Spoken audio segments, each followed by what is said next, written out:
Assalamu alaikum students. Our next topic of chapter number 10, that is the general properties of bases. Last lesson में हम लोगों ने general properties of acid पढ़ी थी। General properties में दोनों तरह की प्रॉपर्टीज़ हम लोगों ने डिस्कस की थी, that is the physical properties भी और केमिकल प्रॉपर्टीज़ भी। तो इसी सेम उसी तरह से हम बेसिस की भी जो प्रॉपर्टीज़ है वो हम फिज़िकल प्रॉपर्टीज़ को भी डिस्कस करेंगे और केमिकल प्रॉपर्टीज़ भी। सो फिज़िकल प्रॉपर्टीज़ तो उसके हम लोगों ने स्टार्ट ऑफ द चैप्टर में पढ़ी थी, डैट इज़ कि they are bitter in taste, they are slippery in nature, and they can conduct heat and electricity in their concentrated solutions, and they turn the red litmus into blue. These are all the physical properties of the bases. Now we will discuss the some chemical properties of the bases. Chemical properties means के how the bases react with the other substance. ठीक है, दूसरे compounds के साथ वो किस तरह से केमिकल रिएक्शन जो है वो शो करते हैं, हम वो इसमें जो है वो स्टडी करेंगे। ठीक है, तो first reaction of the basis is with the acids. Number 1 is the reaction of basis. क्योंकि हम बेसिस की प्रॉपर्टीज़ पढ़ रहे हैं, तो बेसिस का रिएक्शन विद एसिड्स। ठीक है, और बेस हमें पता है कि कोई भी सब्सटेंस है जो कि OH आयन को रिलीज़ कर सकता है, that is a general identification of the base. ठीक है, ये मेन जो उसकी हम कह सकते हैं ना कि सबसे पहली डेफिनेशन है जिसकी वजह से हम लोग फ़ौरन बेसिस को रिकॉग्नाइज़ कर सकते हैं। तो बेसिस वो सब्सटेंस है that can release the OH ion. So let's suppose we have the base sodium hydroxide. This is a base because it has a OH group in it. Whenever it react with any acid like HCl, ठीक है, then what will happen? और reaction की chemistry से वैसे ही है जैसे हमने acids में पढ़ी थी कि हम लोग क्या करेंगे, हम इनके एक्वस सॉल्यूशंस बनाएंगे, यानी कि हम इनको पानी में डिज़ोल्व करेंगे, और पानी में जैसे ही हम इनको डिज़ोल्व करेंगे they convert into their ions. ठीक है, वो पॉजिटिव आयन अलहदा हो जाएगा और नेगेटिव आयन सेपरेट हो जाएगा, केटाइन एनाइन सेपरेट हो जाएगा। The first species of the compound is called as a cation and the second one is called as anions. Similarly ये cation है और ये क्या है, anion है। जैसे अपने आयंस में ब्रेक होगा, द नेक्स्ट स्टेप क्या होगा, नेक्स्ट स्टेप ये होता है कि इनके आयंस एक दूसरे से इंटरचेंज करती हैं, यानी कि एक का केटाइन दूसरे के एनाइन के साथ, और या फिर दूसरे का एनाइन फर्स्ट के केटाइन के साथ कंबाइन होकर न्यू कंपाउंड बना देंगे। ठीक है, तो इस तरह से ये केटाइन इस एनाइन के साथ मिलेगा, अपना एनाइन छोड़ के दूसरे कंपाउंड के एनाइन के साथ मिलके क्या बना देगा, NaCl plus hydrogen and hydroxyl ion, they are combined together to form water, salt and water. और कोई भी रिएक्शन जिसमें सॉल्ट और वाटर प्रोड्यूस होता है, this reaction is called as neutralization reaction. और ये रिएक्शन हम लोगों ने एसिड्स में भी पढ़ा था।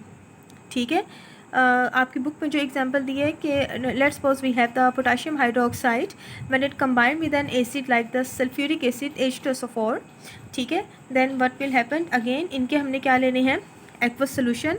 जैसे ही हम इनके एक्वस सोल्यूशन बनाएंगे they convert into their ions, cation A9 separate हो जाएगा, एक का केटाइन दूसरे के एनाइन के साथ मिल जाएगा। So potassium combined with the sulphate to produce the potassium sulphate K2SO4। इसी तरह से hydroxyl and water are combined, hydrogen are combined together to form water. उसके बाद नेक्स्ट स्टेप आता है हमारे पास इक्वेशन बैलेंसिंग के लिए। हम ये देखते हैं कि दोनों तरफ एटम्स की क्वांटिटी इक्वल है या नहीं। तो यहाँ पे पोटेशियम के कितने एटम्स हैं, 2 है, और यहाँ पे 1 है, तो मैं यहाँ पे 2 लगा दूँगी, सो पोटेशियम 2 हो जाएगा। Now we will see the hydrogen. Hydrogen यहाँ पे कितनी है, 2 एंड 2 4, और यहाँ पे कितनी है 2, तो इसको भी बैलेंस करने के लिए मैं यहाँ पे क्या लगा दूँगी, 2 लगा दूँगी। ठीक है, नेक्स्ट हमारे पास होती है ऑक्सीजन है। ऑक्सीजन को हम देखते हैं वो बैलेंस है या नहीं। 2 यहाँ पे लगाने से ये ऑक्सीजन क्या हो जाएगी, 2, और 4 ऑक्सीजन ये है, 2 एंड 4 6। यहाँ पे देखते हैं 4 एंड 2 यहाँ पे लगाने से ये ऑक्सीजन भी कितनी हो जाएंगी, 2 हो जाएंगी, तो 4 + 2 6 ऑक्सीजन। सो इसका मतलब now this is a balance equation. ये तो हमारी फर्स्ट प्रॉपर्टी है, basis combined with the acid. Okay, the next property of the acid is bases are combined with ammonium salt।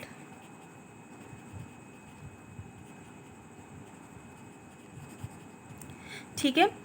Ammonium salt, आपने एक कंपाउंड आपने पढ़ा हुआ है अमोनिया। अमोनिया का क्या फॉर्मूला होता है? NH3। और अमोनियम आयन क्या होता है? NH4 and it has positive charge, this is called as ammonium. ठीक है। और ये अमोनियम कैसे बनता है? When ammonia combine with any proton, जब ये किसी प्रोटॉन के साथ मिलता है और इनके दरमियान कोऑर्डिनेट कोवलेंट बॉन्ड बनता है, then it produce the ammonium ion. ये हम लोगों ने 9th क्लास में भी पढ़ा था। ठीक है। अब इसी अमोनियम आयन का आपने क्या लेना है? सॉल्ट लेना है। ठीक है। सॉल्ट क्या होता है? सॉल्ट में हमारे पास क्या होता है कि जो एनाइन होता है वो किसी एसिड से आया हुआ होता है, so this is called as a salt. तो अमोनियम सॉल्ट का मतलब है कि अमोनियम आयन होगा और किसी भी एसिड का A9, let's suppose chlorine, ammonium chloride, this is ammonium salt.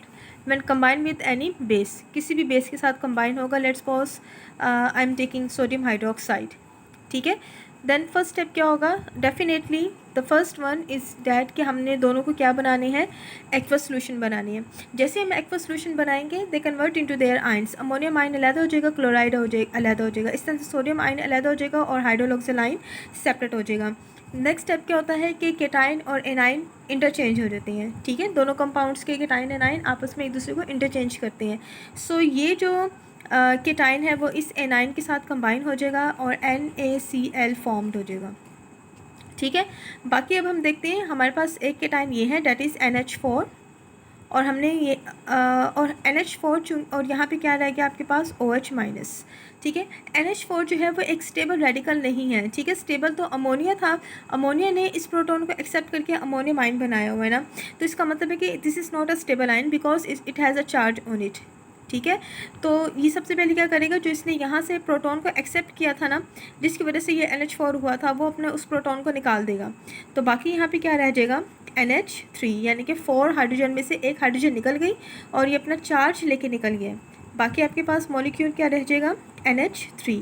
So now this is ammonia gas. बाकी आपके पास क्या रह गया? ये हाइड्रोजन आयन रह गया और ये OH आयन रह गया। ये दोनों आपस में मिलकर क्या बना देंगे? वाटर। ठीक है। So when ever the ammonium salt combine with the base, they form the salt. ये एक सॉल्ट बनेगा, हमेशा अमोनिया गैस बनेगी और वाटर प्रोड्यूस होगा। ठीक है। एक और इसकी एग्जांपल देखते हैं हम।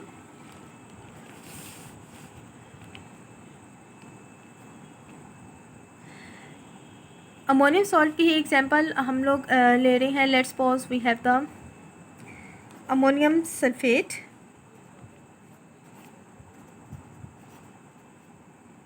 ठीक है। अमोनियम सल्फेट है और किसी बेस के साथ कंबाइन होगा। लेट्स सपोज हम जो दूसरी बेस ले रहे हैं डेट इज़ कैल्शियम हाइड्रोक्साइड। ठीक है। और कंपाउंड्स जौन से मर्जी हो, सॉल्ट जौन सा मर्जी हो, अमोनियम सॉल्ट जौन सा मर्जी हो या बेस जौन सा मर्जी हो, लेकिन रिएक्शन की जो केमिस्ट्री है, जो रिएक्शन का मेथड है, वो वही है। ठीक है। यानी कि पहले क्या होगा? आयंस बनेंगे, उसके बाद आयंस इंटरचेंज होंगे। अगर तो उसमें कोई रेडिकल होगा तो वो रेडिकल अपने आप को स्टेबलाइज करेगा बाय रिलीजिंग सम एटम्स। ठीक हो गया। तो इनके हमने क्या बनाने हैं? Aqueous solution. एक्वस सोल्यूशन के बनने से ये अपने आयंस में ब्रेक हो जाएगा, अमोनियम आयन अलग हो जाएगा, सल्फेट अलग हो जाएगा, इस तरह से कैल्शियम अलग हो जाएगा और हाइड्रोक्सिल सेपरेट हो जाएगा। ठीक है। अब नेक्स्ट क्या होगा कि ये कैल्शियम इस सल्फेट के साथ मिलके एक सॉल्ट तो आपके पास बन गया, that is the calcium sulphate. Is it clear? अब यहाँ पे नीचे क्या लिखा हुआ है? 2। इसका मतलब है कि यहाँ पे आपके पास कितने हाइड्रोक्सिल ग्रुप हैं? 2। ठीक है। इसी तरह से ये अमोनियम है, इसके नीचे भी क्या लिखा हुआ है? 2। यहाँ इसका मतलब है कि यहाँ पे कितने अमोनियम आयन है? NH4। यहाँ पे कितने हैं? 2 हैं। ठीक है। तो अमोनियम आयन अपने आप को कन्वर्ट करेगा इन अमोनिया गैस NH3 और उसमें से एक हाइड्रोजन निकल जाएगी। समझ आ गई है? तो अब यहाँ की चूँकि 2 अमोनियम आयन है तो अमोनिया भी गैस कितनी बनेगी यहाँ पे? 2। तो यहाँ पे मेरे पास 2 NH3 बन जाएगा प्लस। अब बाकी के जाहिर है कि 2 अमोनियम आयन है तो इससे 2 अमोनिया बनेंगे, तो हाइड्रोजन आयन भी यहाँ पे कितने निकलेंगे? डेफिनेटली 2, क्योंकि ये 2 मॉलिक्यूल है ना, तो ये दो हर चीज़ प्रोड्यूस होंगी। सो ये जो 2 हाइड्रोजन है ये इस 2 हाइड्रोक्सिल के साथ मिलके कितने वाटर मॉलिक्यूल बना देंगे? 2। Is it clear? ठीक है। सो नाउ अब हम देखते हैं कि इक्वेशन हमारी बैलेंस है या नहीं है। यहाँ पे देखें कि नाइट्रोजन इसके बाहर 2 लिखा हुआ है, इसका मतलब नाइट्रोजन 2 है। यहाँ पे भी n के साथ 2 लगा हुआ है, इसका मतलब नाइट्रोजन बैलेंस है। हाइड्रोजन देख लेते हैं, 4 ये है, 2 ये है, 4 टू द 8 ये है और 2 ये है, 8 एंड 2 10, 10 हाइड्रोजन हो गई। यहाँ पे देखें 3 to the 6 and 2 to the 4, 6 + 4 कितनी हो जाएंगी 10। ठीक है, सेम सल्फ़र 1 है, यहाँ पे सल्फ़र 1 है, कैल्शियम 1 है, यहाँ पे कैल्शियम 1 है। ठीक है, इसका मतलब इक्वेशन बैलेंस है। मेथड वही है, सिर्फ कंपाउंड चेंज होंगे तो डेफिनेटली रिएक्टेंट अगर चेंज होंगे तो प्रोडक्ट चेंज हो जाएंगे, लेकिन मेथड उसका सेम वही है। ठीक है, okay. The next reaction of the base is with the again salt. पहले हमने क्या पढ़ा है, ये हमने रिएक्शन पढ़ा था कि बेसिस का रिएक्शन विद सॉल्ट। अब जो हम थर्ड वन प्रॉपर्टी पढ़ रहे हैं, दैट इज़ बेसिस को हम लोग कंबाइन करेंगे विद सॉल्ट, और वो सॉल्ट कौन से होंगे, हैवी मेटल्स के। हैवी मेटल्स का मतलब है ट्रांजिशन मेटल्स। मेटल्स हमें पता है कि दो तरह की हैं। एक आपकी है जी अल्कली ग्रुप है, अल्कलाइन अर्थ मेटल्स हैं। अल्कली ग्रुप जो है वो फर्स्ट ग्रुप के एलिमेंट्स को बोलते हैं, alkaline earth metals second group के एलिमेंट्स को बोलते हैं। और जो third type of the metals हैं they are called as transition metals. और ट्रांजिशन मेटल्स में वैलेंसी वेरिएबल होती है और इनको हम हैवी ड्यूटी मशीनरी बनाने के लिए इस्तेमाल करते हैं, इसलिए हम इनको हैवी मेटल्स भी बोलते हैं। ठीक है, तो हैवी मेटल्स में है आयरन है, कॉपर है, लेड है, जिंक है। ठीक है, so these are all the heavy metals. तो आपने क्या करना है, उन हैवी मेटल्स के सॉल्ट हैं और प्लस बेसिस। ठीक है, for example I am taking the example of the copper sulphate. ठीक है, copper is a heavy metal, copper sulphate is a salt when it combine with any base. ठीक है, let's suppose it combine with NaOH। ठीक है, तो method again वही है, that is the aqueous solution बनेगा, आयंस में ब्रेक होगा, कॉपर आयन अलहदा हो जाएगा, सल्फेट सोडियम आयन अलहदा हो जाएगा और OH आयन अलहदा हो जाएगा। केटाइन एनाइन के साथ इंटरचेंज करेंगे, ये केटाइन ये इस एनाइन के साथ मिल जाएगा तो आपके पास क्या बन जाएगा, Na2SO4 sodium sulphate. This is another salt, ये एक और सॉल्ट है। ठीक है, प्लस कॉपर OH के साथ मिल जाएगा तो आपके पास बन जाएगा कॉपर हाइड्रोक्साइड CuOH ट्वाइस। ठीक हो गया। अब यहाँ पे देखें कि ये हैवी मेटल्स थी, हैवी मेटल्स जो है वो पानी में सॉल्युबल नहीं होती हैं, पानी में मिक्स वो नहीं होती हैं। जैसे ही ये हैवी मेटल्स का सॉल्ट है ये एक अल्कली मेटल के सॉल्ट में कन्वर्ट हो गया, that is a sodium sulphate. Sodium sulphate एक अल्कली मेटल है और ये वाटर में सॉल्युबल होती है, तो इसका मतलब है कि ये तो एक्वस सोल्यूशन में पानी के अंदर डिज़ोल्व है। अब ये जो कॉपर सल्फेट है, अब ये due to this heavy metal ये पानी में सॉल्युबल नहीं होती, बल्कि ये कॉपर सल्फेट जो है ये नीचे बैठना शुरू हो जाता है सोल्यूशन के अंदर, क्योंकि ये पानी में मिक्स नहीं होगा तो डेफिनेटली ये सेटल डाउन हो जाएगा, ये नीचे बैठ जाएगा। ठीक है, तो इसको जो सॉल्ट पानी में मिक्स ना हो वो सेटल डाउन हो जाए, उसको हम बोलते हैं PPT, प्रेसिपिटेट्स। ठीक है, और इस ये जो कॉपर हाइड्रोक्साइड है इसके जो प्रेसिपिटेट्स का कलर होता है वो है ब्लू। सो जहाँ पे भी ब्लू प्रेसिपिटेट्स होंगे तो अंडरस्टूड है कि वो कॉपर के ही प्रेसिपिटेट्स हैं। समझ आ गई। लेट्स सपोज एक और एग्जांपल देखें, जिंक क्लोराइड है। ठीक है, हैवी मेटल है, when it combine with a base, जब वो एक बेस के साथ कंबाइन होगा फिर से वही बात, केटाइन एनाइन अलहदा हो जाएगा। हमने इनका एक्वस सोल्यूशन चूँकि बनाया है तो ये जब इंटरचेंज होगा सोडियम क्लोरीन के साथ मिलकर क्या बना देगा, sodium chloride, and zinc hydroxide के साथ मिलकर क्या बना देगा, zinc hydroxide, ZnOH twice. Again वही बात, अब इक्वेशन बैलेंस होंगी, यहाँ पे क्लोरीन 2 है, यहाँ पे 2 लगा दूँगी, ये 2 हो जाएगा। ठीक है, फिर वही बात, क्योंकि ये जो सॉल्ट है ये एक अल्कली मेटल का सॉल्ट है इसलिए ये तो पानी में मिक्स हो जाएगा, क्योंकि हमने सोल्यूशन बनाया हुआ है ना, तो पूरी सब्सटेंस का हमारे पास सोल्यूशन फॉर्म में प्रेजेंट है। लेकिन अब ये जो हाइड्रोक्सिल ग्रुप बना हुआ है इसमें चूँकि हैवी मेटल आ गई है तो ये पानी में डिज़ोल्व नहीं होंगी बल्कि ये सेटल डाउन हो जाएगी और उसके क्या बन जाएंगे, प्रेसिपिटेट्स। ठीक है, प्रेसिपिटेट्स क्या होती हैं, वो सॉलिड मटेरियल जो पानी में मिक्स नहीं होता बल्कि वो सोल्यूशन के बॉटम में बैठ जाता है, सेटल डाउन हो जाता है। बिल्कुल ऐसे ही जैसे रेत पानी में मिक्स नहीं होती है और वो नीचे सेटल डाउन हो जाती है, या अगर हम बहुत ज़्यादा पानी को गर्म करते हैं तो वो पानी में अंदर जो सॉल्ट होता है वो उस पेंदे के जिस बर्तन में हम उसको हीटअप करते हैं तो उसका पेंदा हमें वाइट कलर का लगता है ना, तो इसका मतलब है उसमें जो सॉल्ट थे वो प्रेसिपिटेट हो गए हैं, वो नीचे बैठ गए हैं, वो वाइट कलर के होते हैं। ठीक है, तो यहाँ पे जो जिंक है, जिंक का जो कलर होता है डैट इज़ अ वाइट, तो प्रेसिपिटेट किस कलर के बनेंगे हमारे पास, वाइट कलर के। Is it clear? इसी तरह से डिफरेंट हैवी मेटल्स हैं, they combine with the basis and they produce the another salt, लेकिन वो जो सॉल्ट होता है वो अल्कली मेटल के होते हैं, इसलिए पानी मिक्स होता है। जबकि दूसरा जो हमारे पास OH ग्रुप बनता है, यानी कि जो हाइड्रोक्सिल ग्रुप वाले जो कंपाउंड्स बनते हैं उसमें चूँकि हैवी मेटल्स होती हैं तो वो सेटल डाउन हो जाती हैं। हम इनके कलर से भी पहचान सकते हैं कि भी कौन सी प्रेसिपिटेट है, यानी कि अगर तो ये ब्लू कलर के प्रेसिपिटेट बनेंगे तो फ़ौरन इमीडिएटली आपके जहन में आता है कि अच्छा ये कॉपर है, क्योंकि सिर्फ कॉपर का कलर ब्लू होता है। या अगर रेड कलर के प्रेसिपिटेट बनते हैं, ठीक है, तो या डर्टी ग्रीन बनते हैं या ब्राउन रेडिश ब्राउन बनते हैं। ठीक है, तो रेडिश ब्राउन कलर जो है वो हमेशा आयरन के होते हैं, तो हम कहते हैं कि फेरिक हाइड्रोक्साइड होता है वो। ठीक है, तो हमें पता चल जाता है कि इसमें आयरन का कंपाउंड प्रेजेंट है। या अगर डर्टी ग्रीन है, डर्टी ग्रीन का मतलब है कि उसमें आयरन, उसमें फेरस के होंगे। ठीक है, जो ब्राउन है, रेडिश ब्राउन होता है वो फेरिक होता है, यानी कि जिसमें आयरन Fe+3 होता है, और एक आपके पास होता है फेरस जिसमें Fe+2 होता है। ठीक है, मैं एग्जांपल से बता देती हूँ। FeCl3 फेरस क्लोराइड, ये 3 है, इसका मतलब है कि ये जो है आपके पास ये फेरिक क्लोराइड है जिसमें आयरन की वैलेंसी +3 थी।